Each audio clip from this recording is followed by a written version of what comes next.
नमस्कार। आज हम एक बहुत ही अहम किताब की समीक्षा पर बात करेंगे। डॉक्टर भीमराव अंबेडकर की एनिहिलेशन ऑफ कास्ट, यानी जाति का उच्छेदन।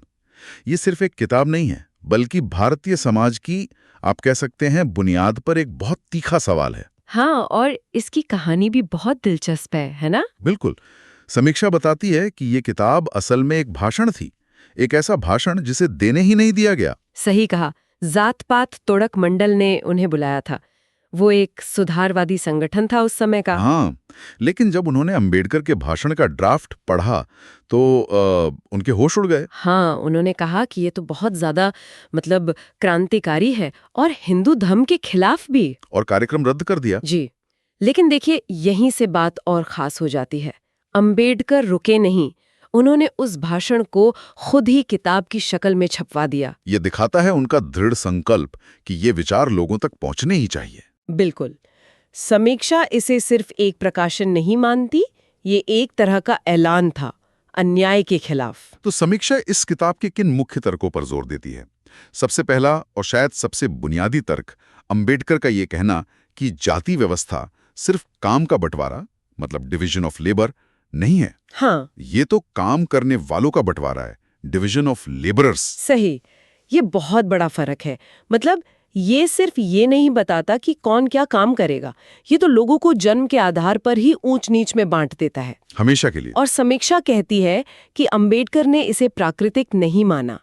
कहा कि ये इंसानों की बनाई हुई एक अन्यायपूर्ण व्यवस्था है। जी, ये सीधे सीधे जाति व्यवस्था की जड़ पर चोट थी कि समस्या काम में नहीं, इंसानों के इस तरह के बंटवारे में है। और ये बंटवारा सिर्फ सामाजिक नहीं था। समीक्षा इस बात पर भी रोशनी डालती है कि अंबेडकर ने कैसे धर्म ग्रंथों को जिम्मेदार ठहराया। खास तौर पर मनुस्मृति की उन्होंने काफी आलोचना की। हाँ, और ये उस समय बहुत हिम्मत की बात थी, धर्म और समाज के इतने गहरे जुड़े हुए रिश्ते पर सवाल उठाना। उनका मानना था, जैसा समीक्षा बताती है, कि अगर धर्म ही असमानता सिखाएगा तो समाज में बराबरी कैसे आएगी। सही बात है।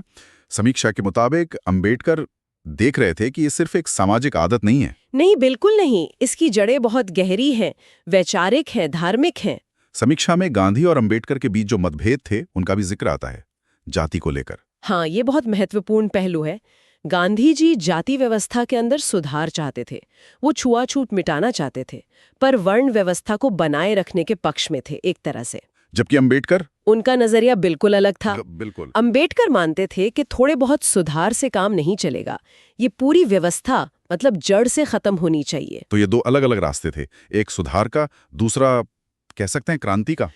एक क्रमिक बदलाव और दूसरा आमूल-चूल परिवर्तन। समीक्षा इसे सामाजिक बदलाव की बहस का एक अहम मोड़ मानती है। अंबेडकर ज्यादा बुनियादी बदलाव चाह रहे थे। तो आखिर में समीक्षा इस किताब को इतना क्रांतिकारी क्यों मानती है? क्या खास बात है? शायद सबसे बड़ी बात है वो भाषा, वो तर्क। पहली बार कोई इतने साफ और तार्किक ढंग से कह रहा था कि जाति सिर्फ कोई पिछड़ी हुई सोच नहीं है, बल्कि एक सोची समझी गुलामी है। सोची समझी गुलामी, ये शब्द बहुत वजनदार हैं। हाँ, समीक्षा इस वाक्यांश पर बहुत जोर देती है। सोची समझी ये अनजाने में नहीं हुआ, ये एक जानबूझकर बनाई गई, कायम रखी गई शोषण की व्यवस्था है।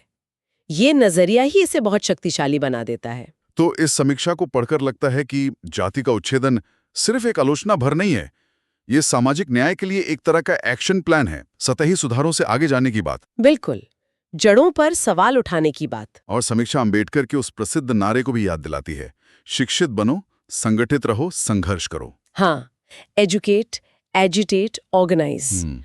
और ये बात आज भी उतनी ही प्रासंगिक है शायद।